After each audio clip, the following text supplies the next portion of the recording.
Welcome everybody to the show. Tonight we're talking about Thor, Love and Thunder. Chris Hemsworth coming back to be the lovable, goofable, big old hero that we know. Natalie Portman coming back, celebrated as Jane Foster, the mighty Thor, and Tessa Thompson as King Valkyrie. But a big addition to the Marvel Cinematic Universe, Christian Bale as Gore the God Butcher. By God, with Taika Waititi directing this gravy train with biscuit wheels. So for people watching and listening, this is spoilers. We're going to heavy spoiler territory for Thor, Love and Thunder. You've been warned, spoilers. I am your host, Bad Kitty Funky. Along with us tonight, we got TV's Casey to talk about it. Hello out there, all of you in Godland. So Casey, the biggest thing in everyone's mind, well, there's a couple different questions. Like, does this thing go into the bigger part of the MCU? Is it a good movie? What happens? No, you mean the MCU? Oh God, not that! Oh, I want to blow my God. brains out, dude. I kind of liked how they low key addressed that in the movie itself. You can't call me Mighty Thor. Yeah. It's ma'am. Anyway, so Casey, what did you think of Thor: Love and Thunder? So I know a lot of Thor fans who do not love the MCU version of Thor because he's a big, lovable goof instead of the very serious character that comic book Thor is. Yes, the blonde man in tights swinging a hammer around speaking like it's Shakespeare. A very serious character. I have been in love with Hemsworth's fun take on Thor, as everyone, since Thor Ragnarok, since Infinity War, since Endgame. I mean, he's just a cool, lovable himbo guy. And the fact that they've fully leaned into Hemsworth's talents as a comedic actor is perfect for Thor the character, who before this was just very straight-laced, a little boring. And now it's so much fun. For what it's worth, I love this movie. I recognize some of the criticisms that people have had where the MCU is starting to feel like a parody of itself. I think it's ridiculous for people to say that Taika Waititi has lost his luster as a director, writer, etc., what have you, showrunner, you know. People are like, you got to turn your brain off to enjoy this movie, and like, no, it's a superhero movie. I mean, your brain doesn't necessarily have to be turned on to enjoy it per se, but this delivered on everything that was promised to it. It's got tender character moments. It's got great action. It's got a villain who's, he's got a clear motivation. He's got clear goals. Like, it's not some murky, stupid nonsense. Like, there's real tragedy in this character that motivates him and drives him to do the things that he does. There's corruption of good souls. What does it mean? What's the measure of a man? Like family, love. Like, there's a lot of good stuff here. It's not the most cerebral movie you're ever going to watch, but it's not like some dumb idiot action schlock. It's fun. And I love all the little comic book references that, there's a lot of care and attention to detail put into this movie that I was also a big fan of. I love the way that it was shot. I love the use of color, especially when they went to the Shadow Realm. I'm a little upset they didn't get banished there in a game of Duel Monsters, but like, to be fair, any Shadow Realm, like any port in a storm, I'll take it. But yeah, overall, I thoroughly enjoyed this movie. Not as much as Ragnarok, but I liked it a lot. Ragnarok. Yeah, this movie had some pretty interesting points to it. I think that the comedy was funny at times, and a lot of the time for me, it didn't land, but I still enjoyed the movie to a certain degree. I think right off the bat, everyone can kind of rest easy that Christian Bale is knocking it out of the park. I don't think really any of the actors in this movie like phoned it in or were just trying to collect a paycheck like some people were trying to see online. I was like, no, Christian Bale brought it as Gore the God Butcher, man. Like, he took this seriously as he would take any other project. Like, it didn't matter that it was like the Marvel Cinematic Universe. He was just like, I'm coming in to do a job, and this is a really fun job, but I'm going to absolutely use my acting chops in this one. And I think Natalie Portman coming back as Jane Foster was a big W. Right. I'm a big fan of Natalie Portman, ever since Leon the Professional, Closer, we got Black Swan, we've got, of course, the prequel movies for Star Wars. I mean, there's a litany of movies in which she just absolutely brings it. V for Vendetta, I mean, bro, it's just a big, fun movie. And I like that because they changed direction after the first Thor and second Thor to, having ourselves a little Thor Ragnarok, that Chris Hemsworth has really been more in love with the character and playing the character.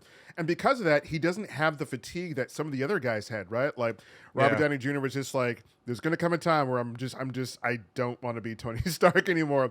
So I think with Chris Yeah. Evans, he was just like, Cap is cool, but I don't want to do that forever. But Chris Hemsworth is like, bro, sign me up, baby. I will be Thor for I will life. do it forever. And even at the premiere, there was some outlets who were asking me. He was just like, if they keep asking me back, I'll keep doing them.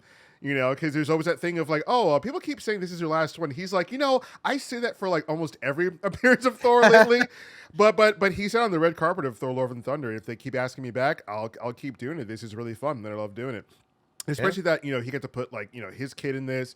Taika Waititi got to put his kid in this too. Like Taika is having a grand old time. Like Bring doing this kind of bring stuff. your kids. Get them in the movie. Yeah, it's so funny because you see how Hollywood types, and I think this goes for anybody too. You want to put like your family or a kid or whatever into a movie, but they really did. They really did it here. Their kids got even more involved. That they did the designs allegedly for the shadow monsters. Yeah, That's fun. I Yeah. think that's great. The tone of the movie, it starts off pretty good. We're not really going to go in like sequential order and talk about everything like chronologically because I think it's more interesting to the audience just to talk about certain themes and characters. And you can just watch the movie. Yeah, exactly. That's what the movie's for. But the tone of the movie, Casey, it's serviceable at some points, in my opinion, and at certain points, I think it takes away the gravity of certain situations. I do like the comedy sometimes, and I think it works very well. Like the opening sequence where it's him and the Guardians of the Galaxy, and it's this like 80s space adventure movie, and he's doing Jean-Claude Van Damme stretches. And you know that it was a JCVD thing, not only just because of the stretch, but because right after he did that fucking great looking side, like that whip kick, man.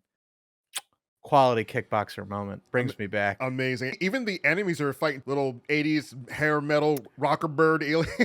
He's fighting gremlins, dude. Yeah, He's I was fighting like, little what the gremlins. freak? Let's go. Taika Yeah. Waititi taking the piss out of it. He's like, yeah, I'm going to make an 80s metal. Like, this is going to be 80s. sick. We cut over to Jane Foster, and I wasn't sure if they were going to do this because...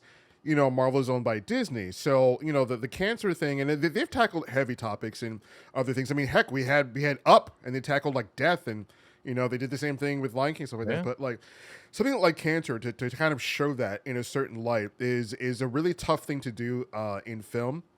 And it's going to hit home for certain people. But I like that they did go with that story. I was wondering if they were going to curtail it, if they were going to do something else, if it was going to be the big C, and they gave her straight up just stage 4. And Casey, you've read the comics that Mighty Thor is based off of, right? Like, was this very akin to the comics where Jane Foster has stage 4 cancer? It's almost lifted beat for beat.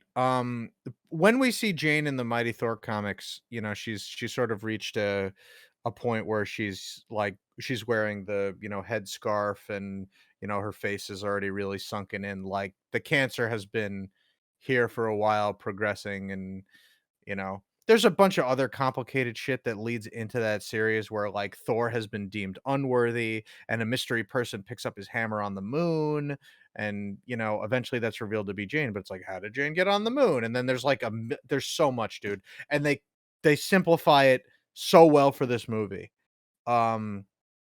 because in the comics, you still have that whole Jane is dying of cancer in her human form. She turns into the Mighty Thor, and everything's great. She's healthy, she's super strong, whatever. But it comes at the drawback of whenever she changes back, the transformation has removed all the effects of the chemotherapy from her body. Which kind of makes sense because chemotherapy is kind of like poisoning your body and sort of tricking it into getting better in a way. In the same sort of way that cancer is essentially like a healing factor driven into overdrive. There's too many multiplications of cells going on in your body, and your body doesn't know quite how to handle it. So it was a nice like reverse sort of metaphor for cancer, where like it's removing the poison and it thinks it's doing something good, but it's really only allowing her to become more sick. But my problem with the comic, and I think a lot of other people shared this criticism of that sort of subplot, Because the rest of that book is great. All the people she fights, all the stuff she encounters, the new tricks that she does with Mjolnir that the original Thor never could, or Thor Odinson never could. It's all spectacular, and the art by Russell Dodderman is great. It's written by Jason Aaron, but it's just incredible from beginning to end. But the main thing that they have as a driving underlying subplot in the story, because with a Thor story you balance the human parts and the god parts, is there's no drawback to Jane being Thor all the time, because there's just not. She has the same personality. It's not like the Donald Blake Thor thing where you're like switching personalities. She's still Jane as Thor. She has the flowery Shakespearean speech, but it's still like the same person, you know? So to me, it's like, well, if you had the opportunity to be a transforming superhero, why would you ever change back? Um, with something like Captain Marvel, not the Marvel version, the DC version, aka Shazam, it sort of makes sense because it's a child and he turns into an adult man. And, yes, being a superpowered adult man is great, but at some point, when you're a kid, you still want to be a kid and you think grown-ups are weird and dumb.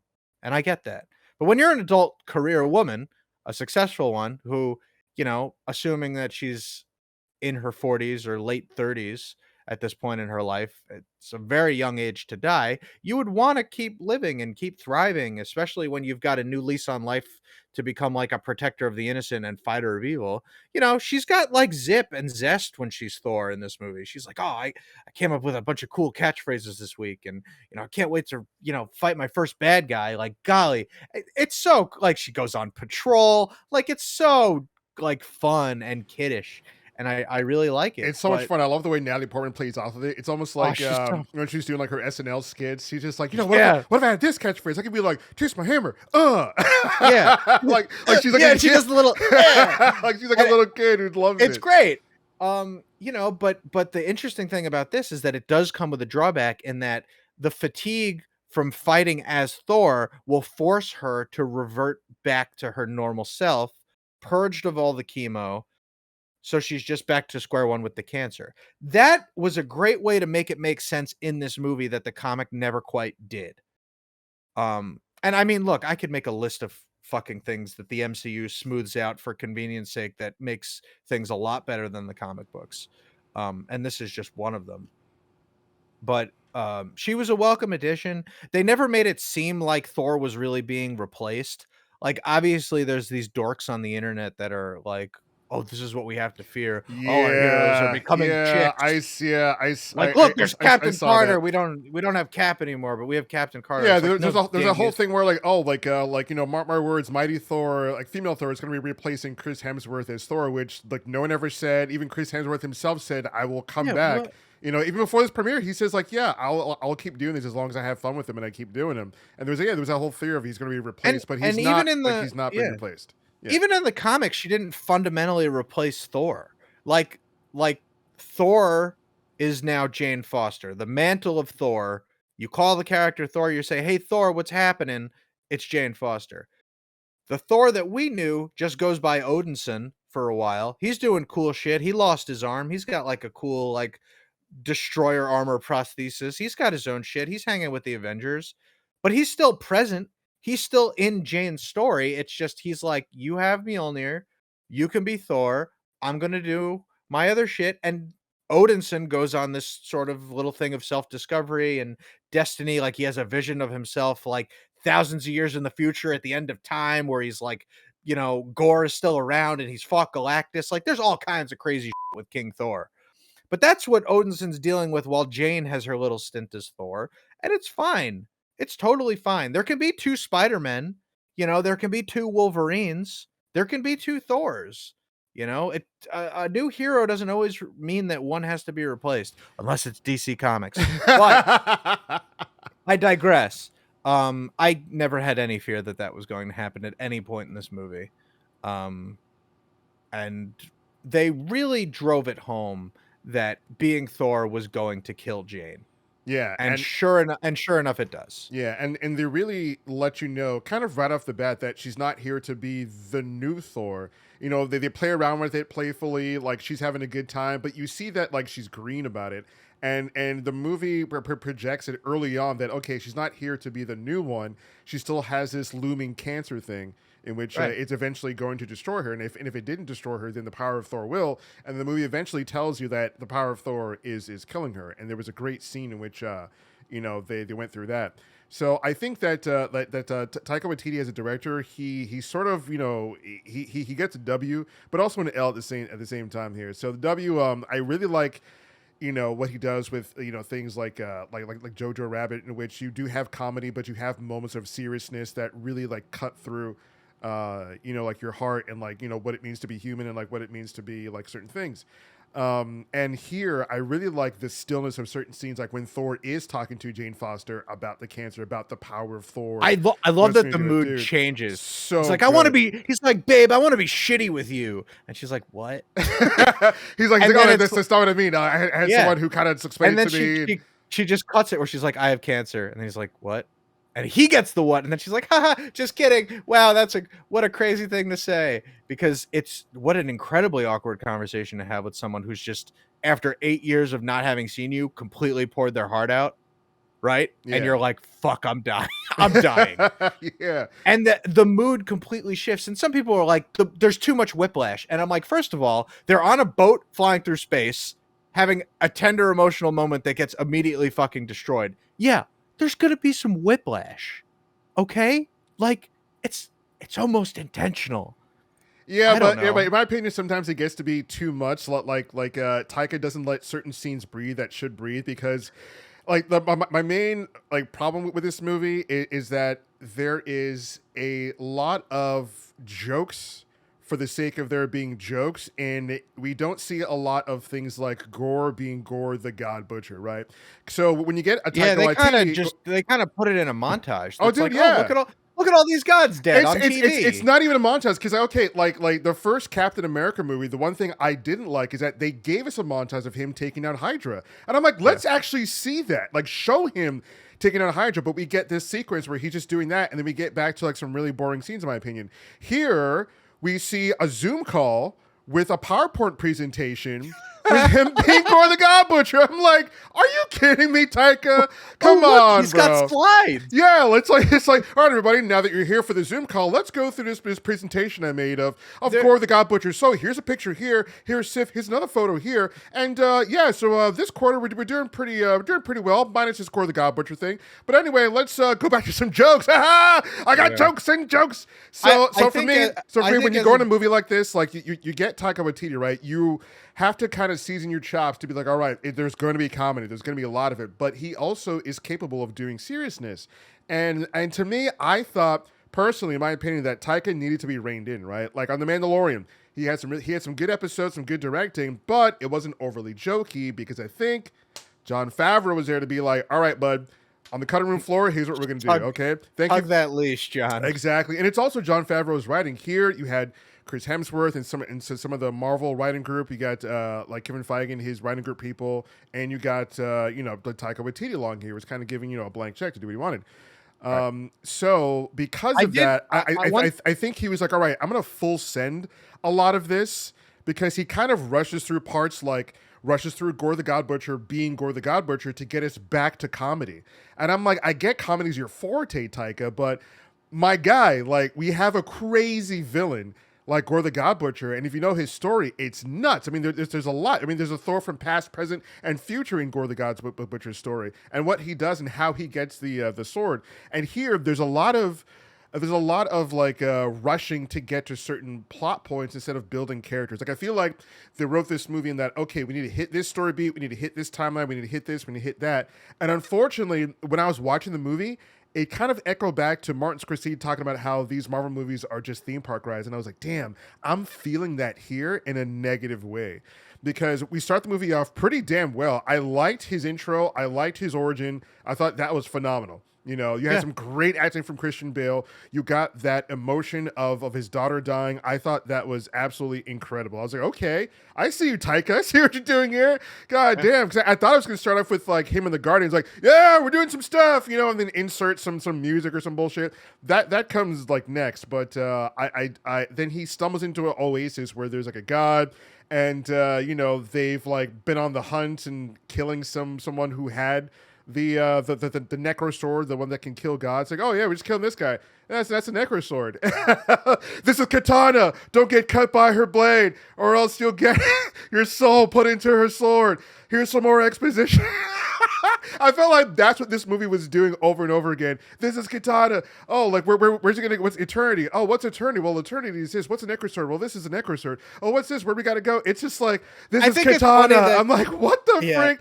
Like, what's happening here? So I think to me, it does make me laugh. it really brings down the movie for me and my likability, because I'm just like, I went into it wanting to like it and having a lighthearted attitude, but I'm like, bro, we're just rushing through. Gets the sword, kills the first god, you know, and then he's like, all right, I guess I got to kill all gods now. Boom, and I was like, okay. Even the Guardians felt like an afterthought. It almost felt like they weren't there. They were pretty much just like set pieces. they were just furniture. They were dressing in the scene, and then you get the whole like Peter Quill thing. And another thing, when am I right? And toss it over to Casey.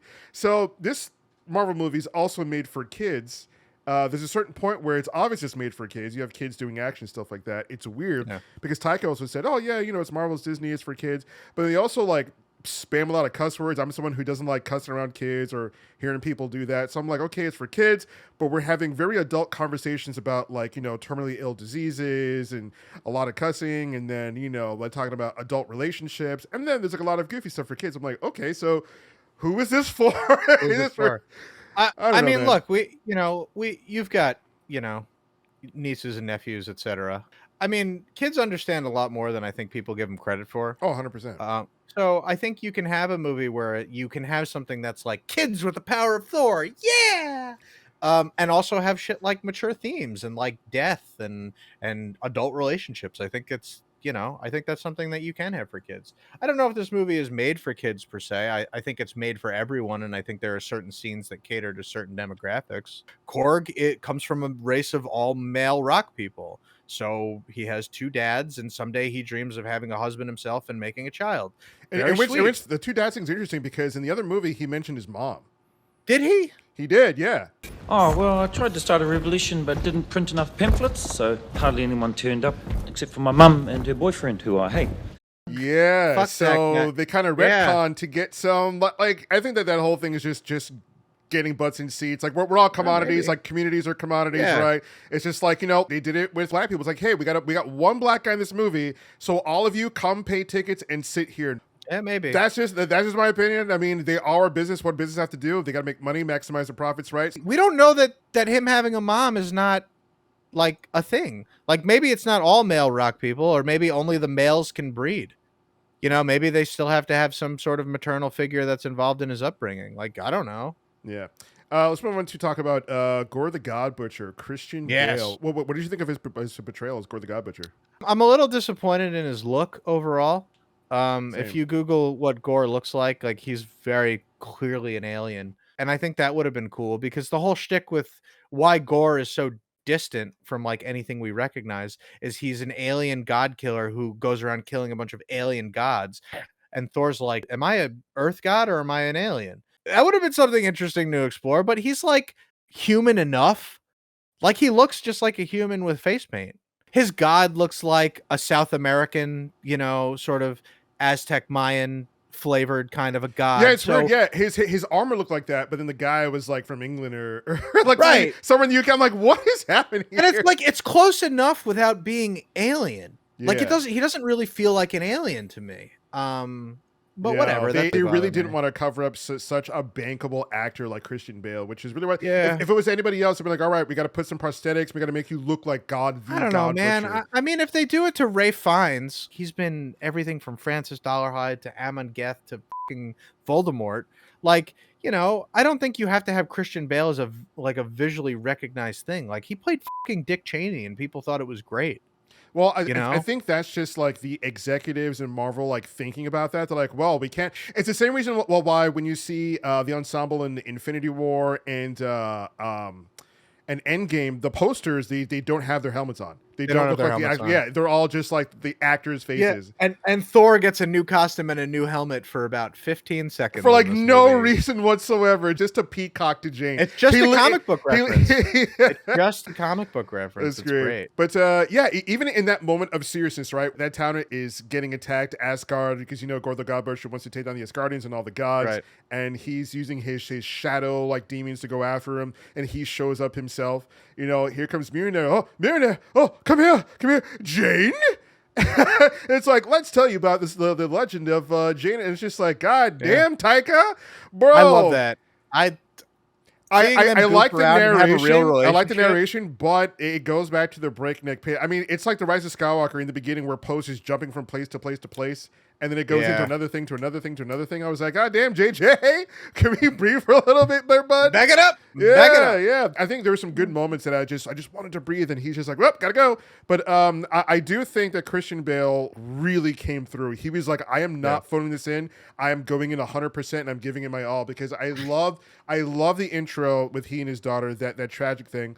I like his motivations are very clear.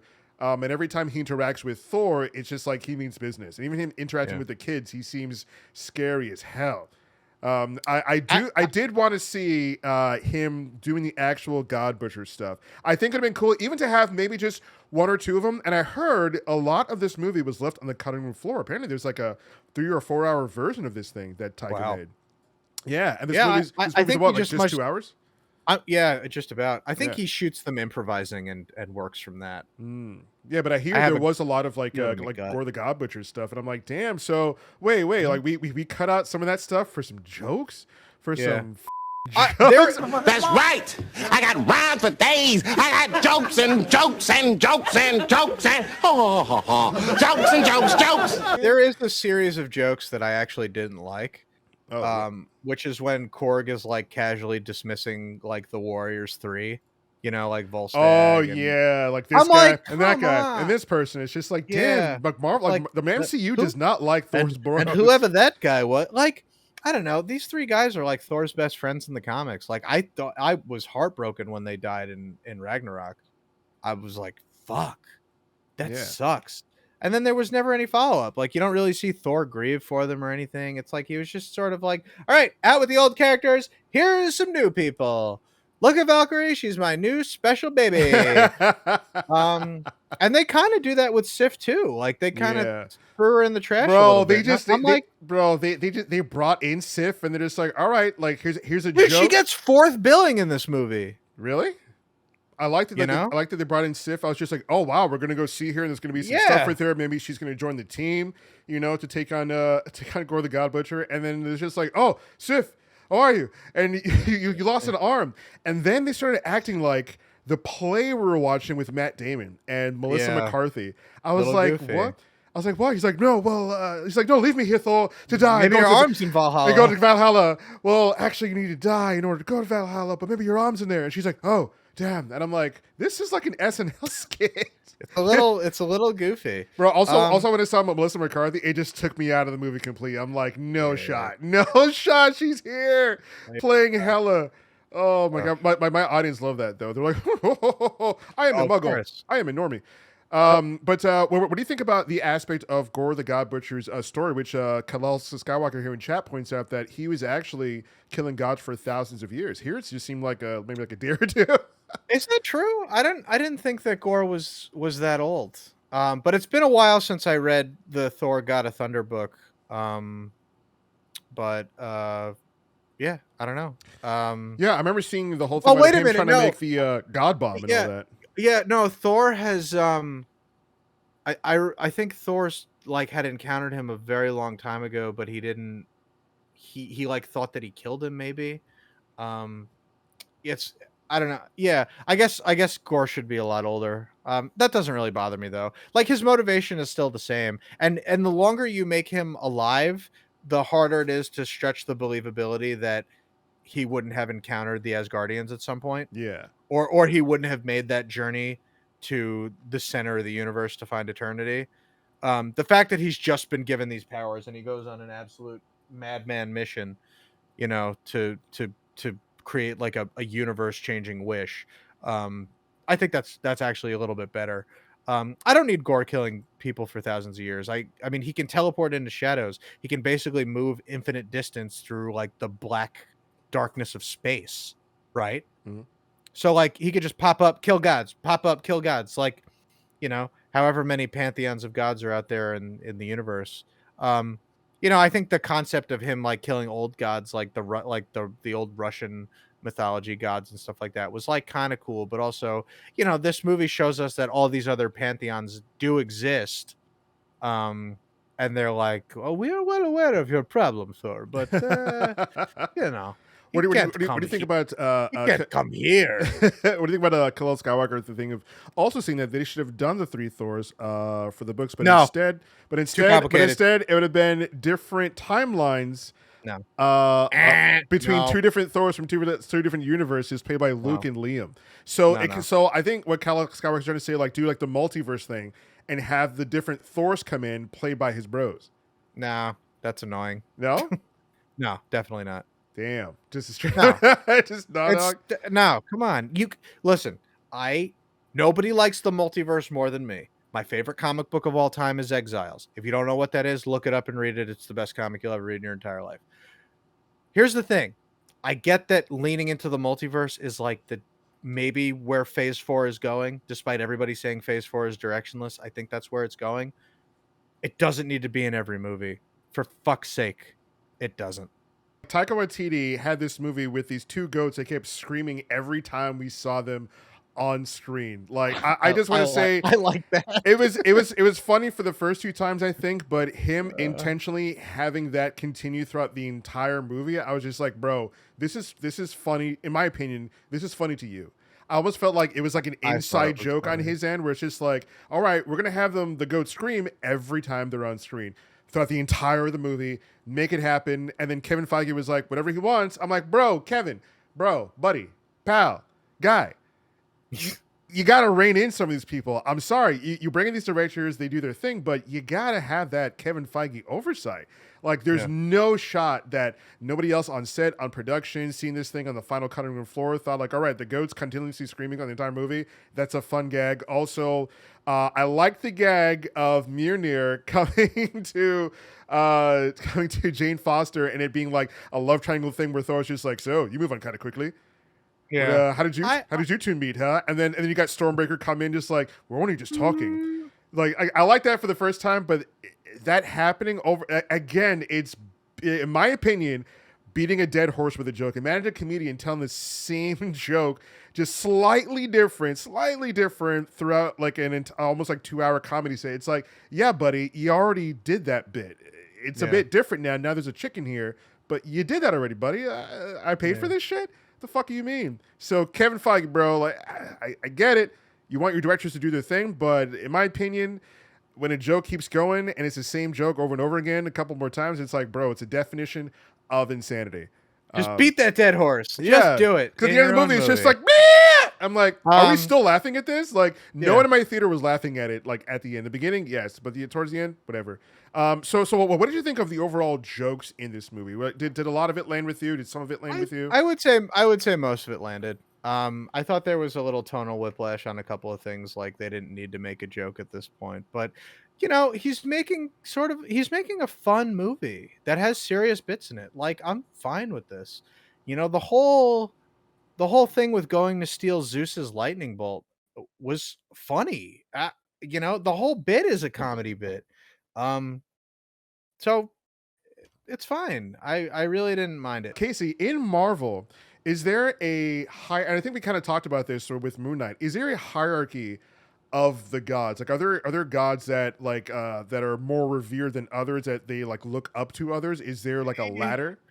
No. So like Zeus and Odin consider themselves peers, but they hate each other because at different points in time, they have replaced each other as like primary figures of worship on Earth. So I asked it because when they go to the pantheon of gods, I found it interesting and sort of colonizer. I found it sort of colonizer. Colonizer! I found it very colonizer that you have the white god who is the king among all the gods. Why do you have a African-looking gods and these Latin gods and these Native American-looking gods, and they're all cheering for the white god? What is up? That is very colonizer of Why Marvel. are we cheering for the Yeah, bro, they literally zoom in on like a Native American-looking god, and she's clapping and cheering for this white god. I was like, what in the colonizing Western world is this? And I'm sitting in the theater just like, it's kind of weird. I personally don't look for shit like that, but listen, like Soul Ghetto guy Adam in chat is black like me. Like we know that racism isn't often loud, it's quiet. Yeah. It's most often very subtle and very quiet. It's someone passing you on the bus, kind of saying something, you're just like, what did you say? Type shit. So something at work, maybe your boss tells you a little joke and you're like, what was that? I don't hate Disney. I don't hate Marvel. I don't identify as this part of the geek and nerd fandom that goes after these companies and people who are making this stuff, because I don't think they have bad intentions. I don't think their worst intentions are there. I don't think the bad intentions are there. I don't think maybe they're meant to do this, but just the fact that it happened, especially with like Taika Waititi at the helm, bro. I think Russell Crowe is a weird choice as Zeus. I don't, I guess, is Greece considered a white nation? I mean, Mediterranean, it's sort of well, here's the thing, like, sort of yes, but the accent he's doing sounds like very bad Italian, so it's almost like he's portraying Jupiter, the Roman version of oh Zeus. Yeah. That's okay. Yeah, because when it goes down to Thor, you can really hear it. He's like, yes, I am a scared. So why don't you calm down?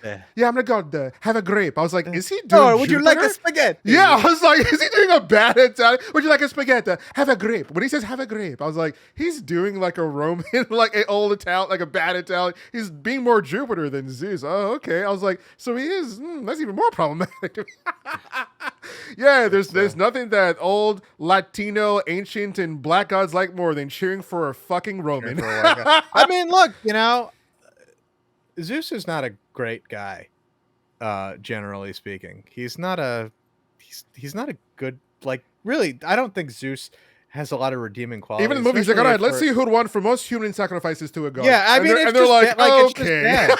But I think the gods just get into it because it's like, maybe if we appease this white man, he'll let us in this really sick orgy that's happening. Like when Thor misbehaves, he's like, that's it, you're out of the orgy. Like, so maybe they all just want a peace, because if there's one thing that unites people of all colors, it's getting down and dirty, baby. Oh, yeah. Human beings, regardless of race, color, or creed, we're going to fuck, and we're going to do it a lot. All right? So maybe that's it. I don't know. I thought Zeus was really cool in this movie. I thought the fight scene with him was fucking awesome. Like, doing tricks with the lightning bolt, and then when they actually come to blows and Thor's throwing around the whips, and man, that was just quality. That was actually stuff. crazy. And I love how like the guards have like golden blood because they're just, like that. I love it. It turned into like a Tarantino movie where the blood's now like gushing out and it's all gold. I was like, what the hell? It's red. It's red. So I thought it was cool as hell. Yeah. So catching people up, the Asgardian children get kidnapped. It's like, shit, we need we gotta get an army of gods to go and fight this guy, because man, he may be killing all of us, but he can't kill all of us all at once. Am I right? And it's a sound plan. It's not really much of a plan. None of the gods go for it, even though I'm sure some of them would, except for the fact that Zeus shoots it down and the white man's word is law. You put the idea in my head now, and I can't stop fucking thinking about it. They didn't do it. I didn't do it. They did. Marvel did it. I know. So anyway, Zeus is like, fuck you, get fucked. And our heroes are like, no, fuck you, get fucked. And then Thor, blasts him through the chest with his own lightning bolt. And they take that shit and they go to the Shadow Realm, and it's down to a big confrontation to fight Gore.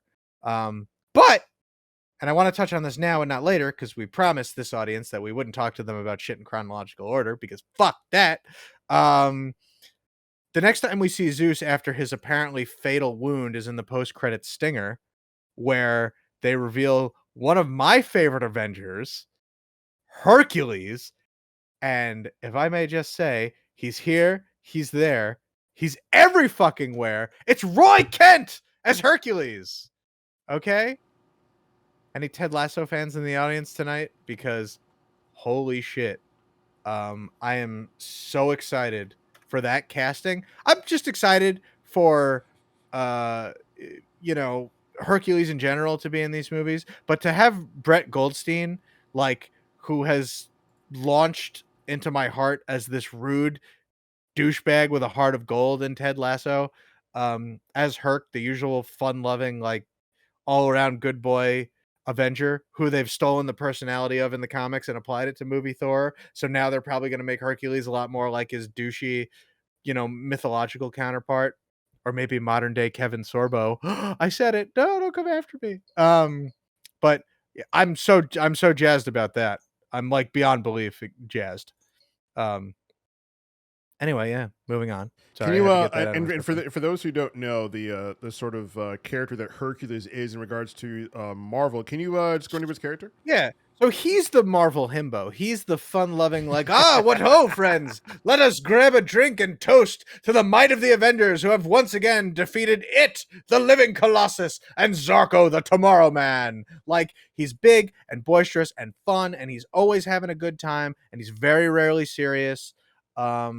He has had a couple of like very short miniseries in the history of Marvel Comics before eventually taking over the Hulk's book and turning it into the Incredible Hercules, which is one of the best runs of anything in a very long time. He teams up with Amadeus Cho, who is his super genius Korean American sidekick, and they go on all kinds of crazy adventures. And they team up with like a whole like best of pantheon of gods. Like they get gods from Canada and Japan and Mesopotamia, and they all get together and they fight the Skrull gods. And man, there's so many more things that he gets into, but what you got to know about Herc is that he's big, fun-loving, boisterous, absolutely in it for adventure and the thrill of the fight. He's a warrior poet, like great stuff with this character. And they took all that fun-loving, himbo, goofy character and they put it into movie Thor. So now they got to change shit up, and I imagine they're just going to make him a fucking asshole, and that's going to be great too. Oh, that's awesome! Yeah, because like I'm in really the in the excited. comics, like they go like toe to toe, and sometimes Thor's not ready for him because he's got all like Yeah. the accoutrements that Hercules has. Like he has like an impenetrable cloak, the lion cloak, and stuff like that. Yeah, and yeah. an equally indestructible magic hammer or mace, such as it is adamantine. Ooh, So what do you very fancy. So what do you think that's going to go? I think we're going to get another Thor movie where we have like him being the big bad, like he's going to go up against our Thor, or is it just like a fun thing? They're going to just like, okay, well maybe later down the line, because I mean we had Adam Warlock who was promised to us how long ago? We haven't seen that guy yet. So Yeah, is it just like a throwaway thing for he's fans? still. Or? No, I imagine he'll be the antagonist or deuteragonist or what have you. Starts as a bad guy, they fight, and then they fight a much bigger bad guy. Um, you know, uh, I'm gonna call it now. Thor 5, Twilight of the Gods, and it's about Thor and Hercules coming to blows, and then other pantheons are getting in the mix, and it's probably gonna be Mikaboshi, the trickster god of the Japanese, or Shinto, I should specify.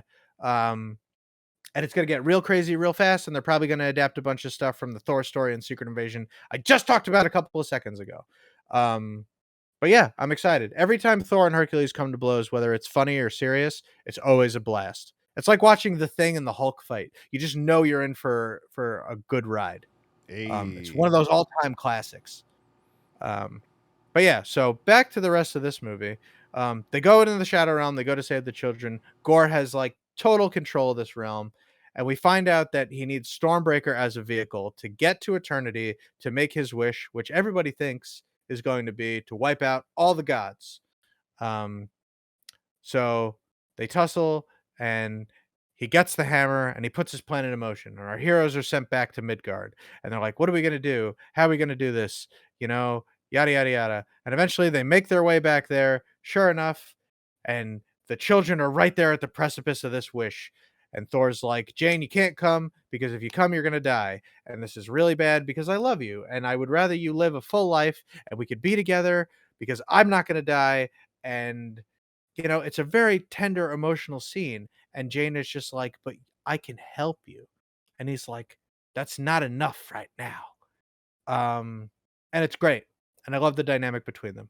But there's a final confrontation where Thor ends up back in the Shadow Realm, and Gore's right about ready to make his wish, and he's gearing up the kids. He's like, "All right, I got the kids. Kids, this is what we're gonna do. You're gonna pick up a weapon. You're gonna get in there. You're gonna give it all you got. You're Asgardians. Yes, even you in the back, you weird aliens who we've adopted into our culture. You two are This one's like, Asgardians." I'm a whatever. I'm whatever too. Yeah. Okay, well, And then right he- now you're Asgardians. And then he's like, and also, boom, you're Thor for 5 minutes. I've transferred my power into you. Where was this in Endgame? Who cares? We're doing it for the kids, baby. I was just gonna say, like, this completely made up thing. Was this ever in the comics? Him imbuing his power into someone else? Yeah. Not that I can think of. But the idea is that his hammer, Mjolnir, already imbues people with the power of Thor. So so it's fucking- like a pretty good stretch for the movie. It's a fun Yeah. part for like the kids for watching. Be like, it's good this enough. is cool. I like yeah, it. Yeah, it's fun. It's definitely for the kids and all the kids who are in the movie who are probably just like kids of like the director, the actors, like whoever is there. They're like, oh, here's a cool part. We're gonna put kids in because this is also Disney like- as well. Here we go. Who It's cares? like people who really enjoyed something like Adventures in Babysitting, which features Vincent D'Onofrio as Thor. And that's all I'll say about that movie, because what I am saying is technically true, and you should watch it anyway. It's an 80s. Yeah, as soon as I saw it, I was like, wait a minute, this kind of breaks if he could have done it the entire time, like, where was this in the other movies when he could have really have done it? Or early on in this movie. Yeah. The answer is he's only figured out how to do that in his time since Endgame. Dust hands. Ta-da. There we go. Writing. There it is. Putting things Very in there. easy. Putting things I in don't there know. just because. Like, Whatever. don't So think the about kids- it. It's there now. Yeah. So the kids all get powers. They fight all the shadow monsters while Thor takes on Gore and All Black the Necrosword, the blade that can kill gods. And he's got Thor on the ropes, and it looks real bad. And then Jane swoops in. And it's a very bittersweet moment because she comes in like the triumphant hero she so desperately wants to be. And you can see it in both of their faces that they both know that Jane will never recover from this. That this is her final outing as Thor, and she's going to go out like a goddamn Asgardian. And it's great. They fight Thor. They fight Gore together. They break All Black the Necrosword and shatter it. It gets broken into a million pieces, and all the pieces of Mjolnir scoop it up and like suck it in. Which is similar to something in the comics where like Mjolnir is host to this thing called like the God Storm, and like it's just a nice little similar comic book touch. And then Jane smashes it on the ground, and the sword is destroyed, and Mjolnir is back in pieces, and you just know that her powers are going to start to fade, and she's going to transform back into a cancer-ridden human. But Stormbreaker has opened the gate to eternity, and they go into eternity, and he looks just like he does in the comics, where he's this big Starfield silhouette, a physical manifestation of the living universe. That was beautiful. I was like, holy, So like, great. I was half expecting them to have like Stan Lee's face sort of in there. That would have been too much. You think too much? You think so? Yeah, I was 'cause like, that whole ending scene where they're in Eternity's like big reflective water sky room, totally serious. yeah. There's a couple of like cute jokes between Thor and Jane as she's dying, but they're not jokes that ruin the sincerity of the moment. Right. Because it's like, come on, like tell me your catchphrase, and he's like, it's one of the best, and like it's just the kind of thing that you would say to somebody who's dying. The ending scene there, how like Thor was telling like Gore the God Butcher, hey man, you could wish for the end of all gods, or you could wish for the one thing you've been lacking this whole time, love. You could wish for your daughter back. I mean, why wouldn't you take that opportunity? And right. And he tells him, you know what, you won. Instead of spending time with you, I'm gonna go to spend time with her, somebody that I love and care about. And Gore's like, God damn, that's powerful. Yeah. So he's like, you're not even gonna try and stop me. He's like, nah, dude. He's like, nah, man. I can feel the vibes in this cool room. Yeah. I love that the purifying nature of just being in the presence of eternity is like purging Gore of the taint of All Black. Yeah. Like maybe that was already happening because they broke the sword, but to me it really started to shine when they were in that room, and he was just getting close to eternity, and you could it's like he feels the warmth on his face, Yeah, like he was truly like becoming himself again and happy, and how he should be. And I love what they do. Like, he does wish for his daughter to come back, and they had this cool moment where the camera looks down at this the puddle, the water, and it's just a silhouette of a little girl with eternity, like the galaxy inside of her. Then it pans up and you see his daughter. I was like, oh wow. I was like, that's so artistically beautiful. And then he sees his daughter's back, and he looks over at Thor, and he's spending his last final moments with Jane Foster. And then Jane Foster, because Valkyrie explained earlier, well, now that you're Asgardian, because you have the power of Thor, turns into dust and goes off into Golden Drift. Valhalla. And I was telling some guy, and I was like, wait a minute, remember how fucking you remember how. Do you remember? Okay, so she gets the gold dust, goes out to Valhalla. Odin gets the gold dust, but Heimdall, he just gets stabbed in the goddamn gut, eat shit and die, because only the white gods get that, baby. I was like, what the fuck?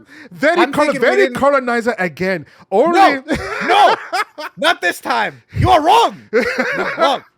Oh, I shouldn't do that voice. Cancel TikTok. All right, for the record, I'm sorry. He could have been holding on because he's Idris Elba and he's tough as fuck. You're not putting Stringer Bell down with one stab, okay? So maybe he's out there bleeding on debris, and then he dies after Thor is already teleported away or blown up. Maybe he dies when they're blown up and we just don't see the gold sparkles. So maybe he does get gold sparkles off screen. Because in the post-credits, the post-credits after the real credits, not the fun, colorful credits of all the hardworking people who made this experience for you, we do see Jane go to Valhalla, and she's greeted by none other than Heimdall. Heimdall! I was like, whoa, he's back. Look at him. He's in Valhalla. Yeah, good for me. It was good to see him there. What a beautiful moment. And he said, you can have a place here with the gods if you want to. And I was like, wait, it's optional? So what? She can go back to Earth? Oh yeah, you can choose, or you can just go into a, presumably a Christian afterlife. Gotcha.